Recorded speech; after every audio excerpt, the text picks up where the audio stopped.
네, 반갑습니다. 네, 오늘도 반갑습니다. 또 새로운 주일이 시작됐네요. 네, 깨어남에서 깨달음까지라는 이 책 제목에서 우리가 뭔가 느껴야 할 바가 그냥 이렇게 분명하게 드러나는 것 같습니다. 그리고 이 책의 부제는 영적 여정의 굴곡을 지혜롭게 넘어가기 이렇게 되어 있습니다. 우리가 보통 이제 영적 깨어남이다, 또 영적 수행이다 이렇게 얘기를 하면 보통 동굴 속에서 명상을 했다든가 아니면은 이제 특별한 어떤 수행 단체에서 그러한 경험을 할 수 있기 때문에 이러한 것은 소수에게만 나타나는 현상이 아닐까 하는 생각을 해보게 됩니다. 그리고 저도 역시 그런 생각에 젖어서 살았던 때가 있습니다. 그런데 요즘 우리는 많은 사람들이 우리의 일상생활 속에서 영적 깨어남을 경험하고 있고 또 대중들도 아주 자연스럽게 이 영적 그 깨어남 혹은 영적 체험의 가능성을 자연스럽게 받아들이고 있습니다. 그래서 우리가 이렇게 대중들이 깨어남에 관심하고 깨어남의 경험을 하게 되면서 어, 수많은 사람이 그런 경험을 하다 보니까 이 내적인 체험, 이런 현상을 둘러싼 왜곡이 또한 일어나게 됩니다. 그래서 이 아디아 샨티는 이 영적 주제에 대해서 그 어느 때보다도 자유롭게 우리에게 그 21세기를 살아가는 현재 그 깨어남의 본질은 무엇이고 깨어남 이후의 삶은 어떠한지에 대해서 우리에게 이 책을 통해서 펼쳐 보여주고 있습니다. 그 아디아 샨티는 사실 제가 처음 접한 것은 2005년도 여기 이게 춤추는 공이란 책을 그 유영윤 씨가 번역한 것을 가지고 제가 그 대학에서 교수님들과 독서 모임을 한 적이 있습니다. 그래서 시간이 꽤 많이 흘렀는데 그 뒤로 그 교수님들은 몇 년 동안 저와 함께 독서 모임을 했고 또 그러한 결과로 지금까지도 굉장히 인생에 도움을 많이 받고 있다는 이야기를 듣고 있습니다. 이 아디아 샨티는 사실 그 1962년생이에요. 그러면 여기에 있는 분들보다 뭐 조금 위거나 뭐 그럴 것 같은데 캘리포니아에서 태어났고 어, 아주 어린 나이 18살에 깨달음이라는 단어를 접하게 됩니다.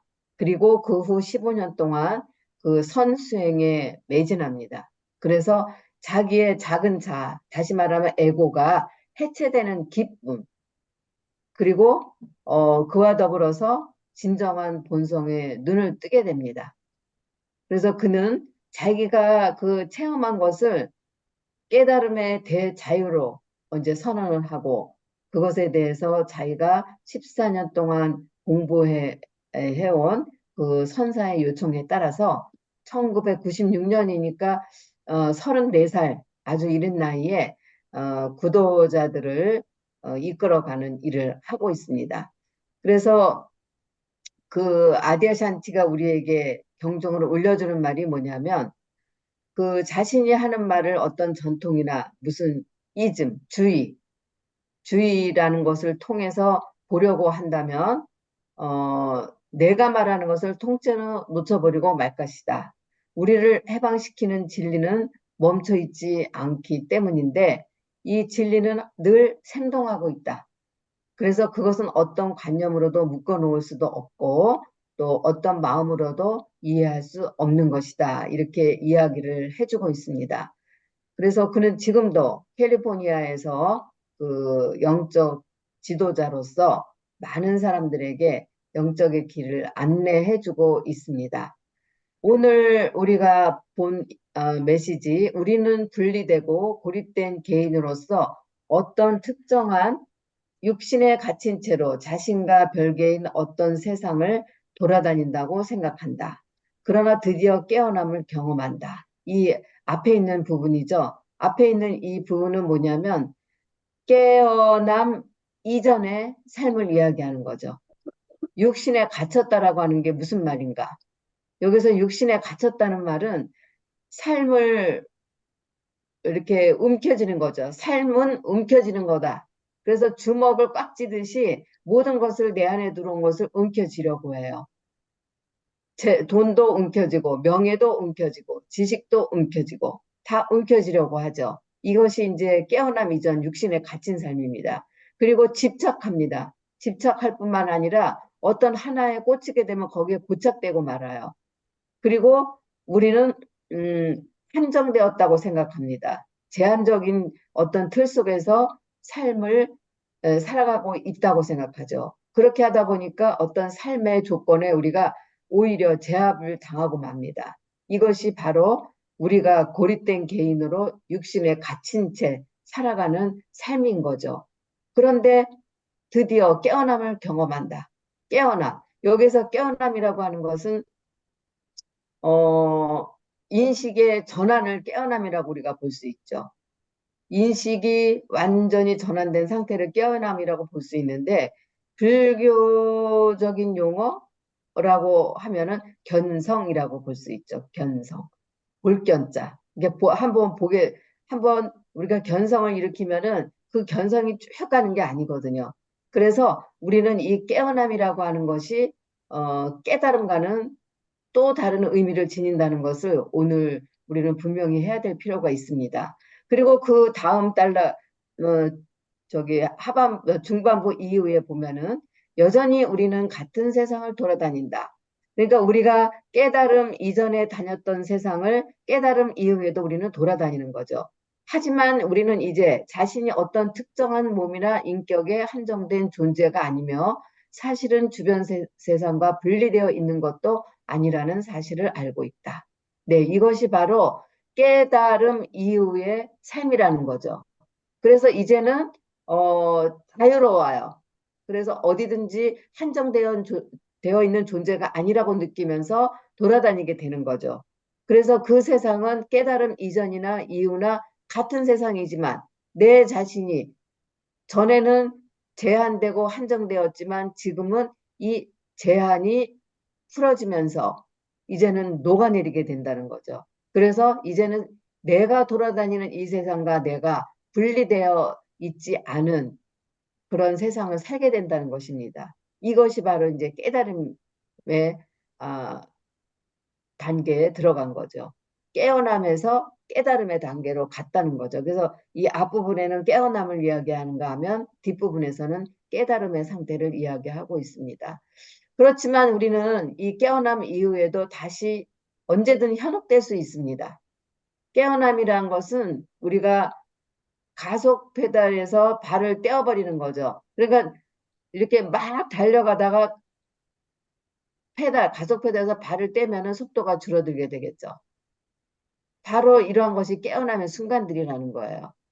그런데 우리는 어, 달리다가 보면은 우리가 가속 페달에서 발을 떼더라도 주행하는 속도는 어느 정도 멈추는 데 시간이 걸리게 되겠죠. 그리고 우리는 또 다시 가속 페달을 밟지 않는 법을 배워야 하는 거죠. 그런데 우리는 뗐다가 또 밟고 뗐다가 또 밟고 하는 삶을 계속 살아가게 된다는 거죠. 그래서 우리는 사실은 영적 깨어남이 깊어질수록 우리는 점점 더 명확하게 보게 될 수 있습니다. 그래서 깨어남 이후에 우리가 놓치지 말아야 해야 될 것이 한 가지가 있는데 그것은 나 자신에게 항상 질문을 던져야 된다는 겁니다. 나에게 질문을 거는 작업. 그 질문이 뭐냐면 내가 확실히 알고 있는 것은 무엇인가? 이 질문을 항상 해야 됩니다. 내가 뭔가를 아는 것 같긴 한데 내가 그렇게 확실히 안 것을 무엇이라고 내가 말할 수 있겠는가 하는 질문을 파고 들어가는 작업이 필요하다는 것이죠. 그래서 이 작업을 하게 되면은요, 내가 한정 지으려는 나, 고착하려는 경향이 있는 나, 그런 나가 녹아서 없어지게 된다는 것입니다. 그래서 완전히 깨어남은 사실은 자신을 확실하게 책임질 때 이런 질문을 던지면서 나 자신에게 확실하게 책임을 질 때 비로소 찾아오게 된다.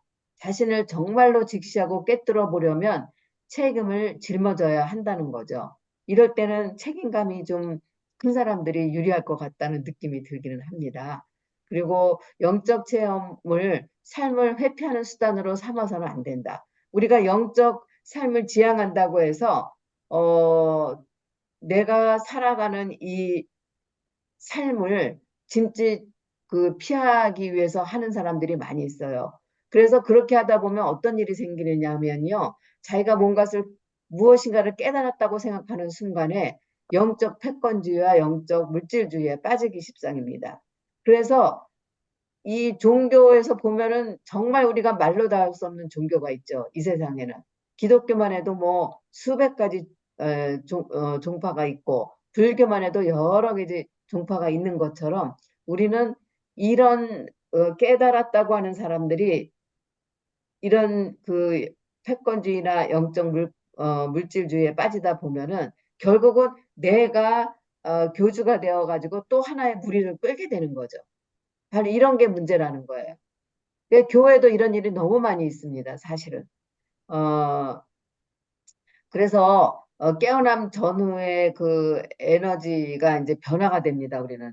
깨어남이라는 바로미터가 있다면 전과 후가 에너지가 완전히 달라져요.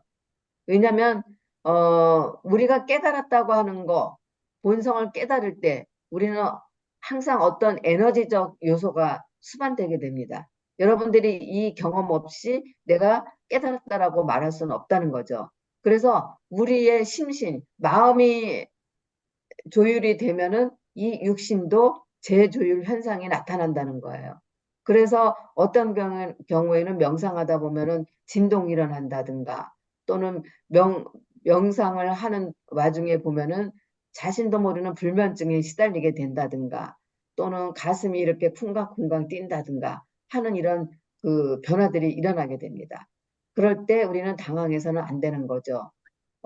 그래서 우리가 지금 이야기를 하자면은 세계적으로 점점 많은 사람들이 영적인 깨어남을 경험하고 있습니다. 그러나 깨어남을 경험한다고 해서 단번에 내가 어떻게 되는 것이 아니라는 거죠. 오히려 그렇게 됐을 때 우월감에 취하거나 또는 일상으로부터 도피하거나 또는 허무주의에 파묻히거나 이런 현상에 우리가 거세게 휘둘릴지도 모릅니다. 그렇지만 그러한 속에서 우리는 어, 함몰되어 가지고 나의 일상의 삶을 제대로 가져가지 못하면 안 되게 되겠죠. 그래서 여기에서는 앞에서 얘기한 것은 스쳐가는 깨어남이라고 표현합니다. 스쳐가는 깨어남. 우리가 지속되지 못하는 것. 깨어남과 깨달음을 지금 이야기하고 있는데 깨어남은 스쳐가는 깨어남으로부터 이 깨어남이 계속적으로 머무르게 되면 그것이 깨달음이 된다. 이렇게 말할 수 있겠죠. 그래서 우리는 스쳐가는 깨어남의 단계에서 머무는 깨어남의 단계에 이르는 이 여정에 있다. 그래서 이 사이에서 우리는 수많은 경험을 하게 됩니다. 그래서 그 경험을 우리는 소중하게 해야 될 것 같고요. 여기에서 진정한 깨어남은 항상 혼란이 뒤따라오게 되고, 그리고 어느 순간에, 찾은 것 같아. 그랬는데 어느 순간에 또 그만, 잃어버렸어. 라는 자기의 자주 섞인 그런 말들을 하게 됩니다. 그리고 이 깨어남을 하기 위해서 우리는 윤회라는 것에 대해서 한번 생각해 볼 필요가 있죠. 그래서 이 윤회라는 건 뭐냐? 그 산스크리트어로 삼사라라고 합니다. 삼사라. 그런데 이 삼사라는 계속된 흐름을 말하고 있어요. 그리고 우리말로는 윤회 전생이라고도 해석을 하고 있죠. 여러분들 혹시 이 삼사라라는 영화 보신 적이 있나요? 보신 분? 여러분 샴샤라라는 영화가 있어요. 꼭 한번 보시기 바랍니다. 2005년도에 우리나라에 개봉이 되었는데 출시되자마자 우리는 그 뜻이 맞는 몇 분이 집에서 이 TV 화면을 통해서 봤는데 이 영화 너무 우리에게 시사하는 바가 큽니다.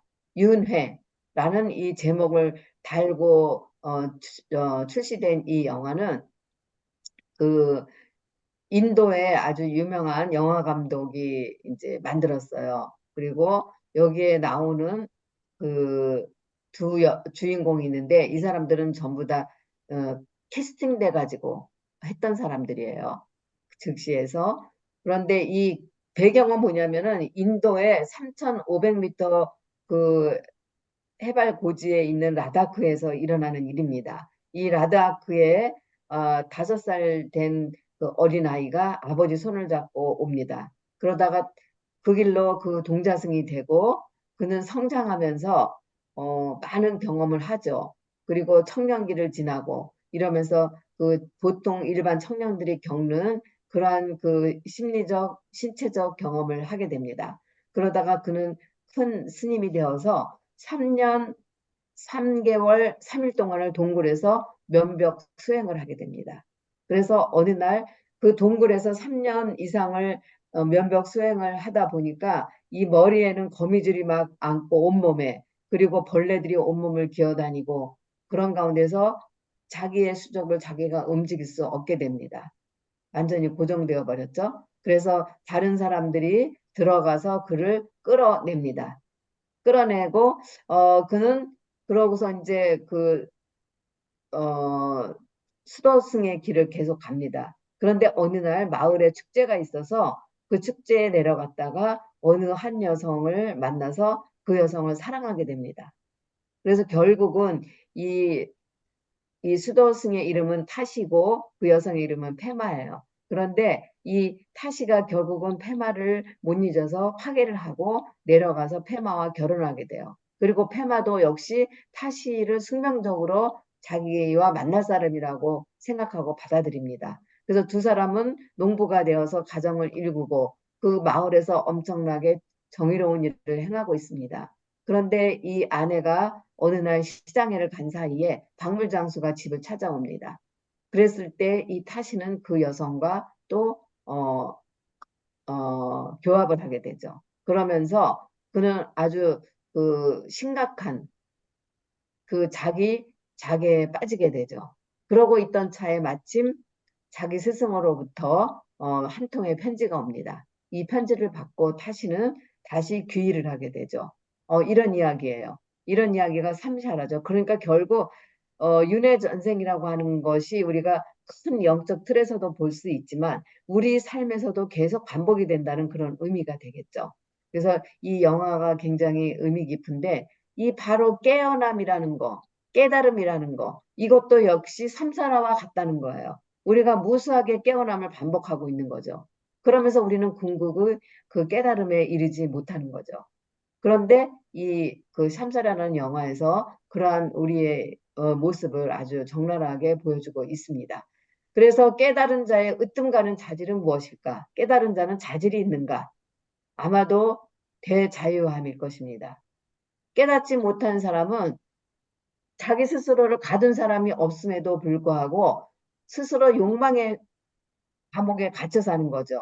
그러면서 자기의 그 욕망의 성을 더욱더 아성을 높이, 그리고 내 창고를 더욱 가득 채울 수 있는 그런 삶을 추구하게 됩니다. 그리고 그렇게 된다면 나는 참 자유로워질 거야. 이런 생각을 하죠. 예를 들면 50억을 가진 사람이 100억을 목표로 삽니다. 그러다 보면은 50억 가진 것을 누리지 못하죠. 100억이 될 때까지. 이것이 바로 습관적인 믿음이고 창살 없는 감옥이 된다는 거죠. 그래서 스스로 나의 숨통을 조이기가 일수라는 겁니다.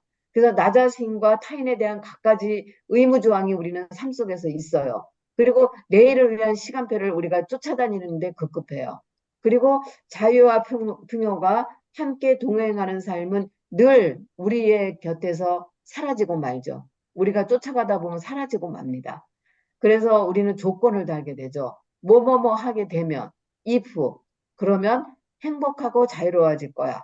그렇지만 이 조건이라는 것은 늘 우리보다 항상 앞서서 달리면서 우리가 계속 쫓아가면 또 달아나고 쫓아가면 또 달아나고 하는 것이 이 조건이라는 거죠. 그러면 우리는 끝날 줄 모르는 이 운명의 장난에 지치게 되는 거죠. 그래서 깨달은 자가 누리는 대자유. 그것은 구하는 구경하는 것만으로도 굉장히 재미가 있어요. 옆에 깨달은 사람들이 있으면요, 그들과 대화하는 것도 재밌고 그들이 살아가는 삶을 보는 것도 재미가 있습니다. 굉장히 재미가 넘칩니다. 그래서 깨달은 인생은 막힌 데가 없고 훤히 뚫려 있게 되는 거죠. 우리가 이러한 삶을 한번 부과해 보면 어떨까? 그래서 오늘 깨어남과 깨달음에 대해서 다시 한번 생각해 보는 하루 되시기를 바랍니다. 감사합니다.